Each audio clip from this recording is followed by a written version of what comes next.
Evening all.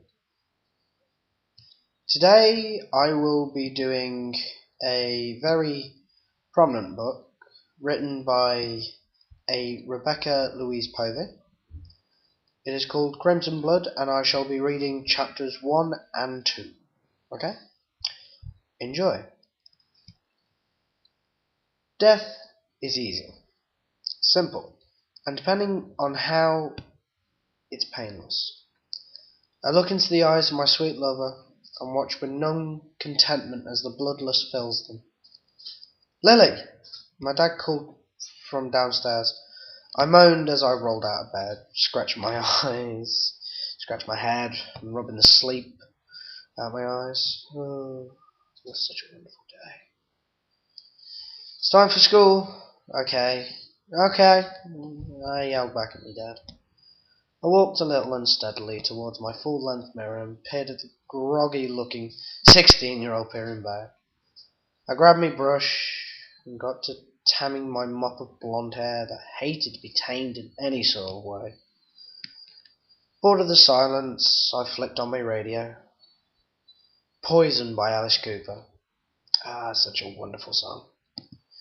Singing along quietly, I picked out my outfit for the day.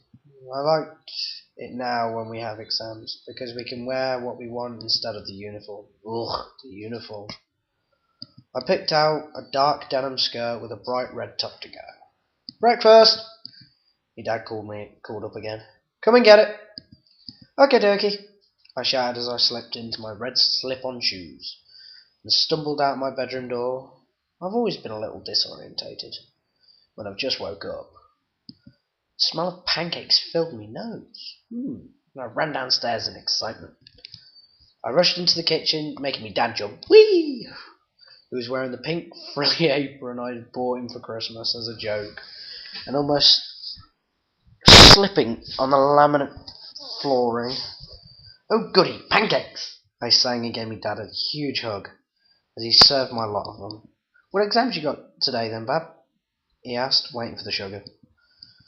I always smother my pancakes in lemon and sugar. I like the bittersweet taste. My English paper, I think. You know, the one where I get to write a story or something." I answered with a face full of pancake and passing me dad the sugar. "Oh well, good luck." Dad glanced at the clock. You best hurry up too." "Oh, sugar!" I yelled. I stuffed my face as quickly as possible. I only had 10 minutes to get ready and out the door. "May I leave my plate at the table?" I asked as I rushed towards the door. I didn't even wait for his approval or not. I burst into the bathroom and brushed my teeth in a hurry. Running down the stairs, I took the lunch Dad was holding out and grabbed me bag. "Bye, Dad. Love you," I called as I ran out the front door. "See ya," I heard him yell back. I power walked to the end of the street, and then I relaxed a little. A shiver went up my spine, like I was being watched. I turned around to see who the culprit was, and to my surprise it was an ugly old man standing behind me. He just looked at me for a while. I could feel my face getting redder and redder. "Excuse me," I said very politely, "but can I help you?" "Yes, I think you can." I watched in a dull horror as his teeth grew into sharp long points. A sick feeling as I realized he was a vampire. I tried to move. I tried to run away. I even tried to move my eyes away from him, but he had me hypnotized. "Lean your head back," he whispered. His voice was so incredibly soothing. My body did as it was told, no matter how my mind screamed for it not to. I flinched as his cold, hard nails stroked my neck gently. I felt his nails like barbaric claws, almost cut through my skin. In cowardice fear, I closed my eyes and braced for the searing pain of being bitten. Suddenly I felt myself fall to the ground, but there was no bite. Nothing happened. I flickered open my eyes to see what was going on. My hands flew to the mouth when I saw the old man's body detached from its head, and a young man, a bit older than me, was covered in blood. "Are you okay?" the young man asked. His whole composure said concern, but his eyes had the same hunger as the old man's. His eyes were magical. They were dark hazel brown. It made me feel so safe. "Yes, thank you," I whispered. All of a sudden, against my will, the man picked me up and cradled me in his arms. "Put me down!" I cried indignantly. struggling in his grip. He grinned cheekily and I melted in an instant, forgetting I didn't like the fact he had picked me up against my will. I forgot about the terror that had happened to me a minute ago. I knew he was a vampire. He was using his powers to calm me. I'm taking you to school, he replied, breaking through my thoughts. And I'm going to look after you until then. Carry me all the way to school and eventually put me back on my feet. What's your name? I asked quickly before he sauntered away. My name... It's Amarath. He laughed at my expression at the name. It means immortal. I picked it for myself. Amaranth went quietly, thinking hard. Suddenly his mood picked up again. What's your name? Lily. Well, Lily, I'll see you after school, he said happily, and before I could refuse or agree, he waved and walked away. Chapter 2. True Love's First Bite. Are you okay? Kaylee asked as I walked numbly towards the cupboard work area after our exams. Amaranth had seemed to have taken over my every thought. What was wrong with me? Yeah, I tried to look as sincere as possible. Carly just gave me one of her looks. If I told her, she'd only say what I was thinking anyway. I'd only just met this guy, and already my heart was bleeding for him. So yeah, he had saved me from a vampire, and looked after me. Doesn't mean I should be like this. He's a vampire himself.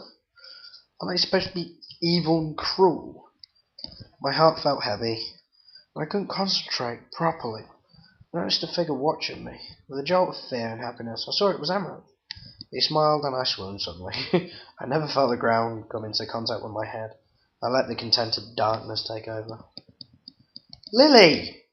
A voice called to me, and I was shook gently awake. My eyes flickered open, and with another thrill, Amaranth fizzled into focus. It took me a moment to notice that he was cradling me again. Are you okay? Don't faint like that, he said firmly, shaking me a little to make his point. It wasn't my fault, though, I mumbled shyly. Cursing myself, I noticed my cheeks getting redder and redder. I watched his eyes become hungry at the sight. Are you okay? I asked, putting my head to one side, revealing my neck.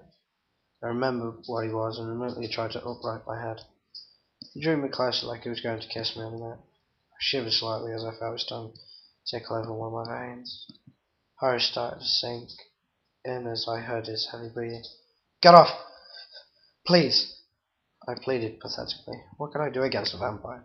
He didn't listen, and I screamed in sheer agony when his fangs sank deeply into the vein. I writhed and struggled against his firm, strong grip. Amaranth guzzled down and felt sick at the noise of my blood being sucked from my dying body. After what felt like an eternity, he let go, and my body flopped to the ground like a puppet whose strings were cut. A moment passed when my body had no feeling at all, until a searing, burning sensation filled my body. At first it was dull, like a headache you can't quite feel, and then it grew and grew. To my complete shock and terror, I heard a blood-curdling scream come from me. Amaranth's voice faded out. He was crying and holding my torturous body tightly. I'm so sorry, his voice cried as I faded into nothingness. Thanks everybody. See ya.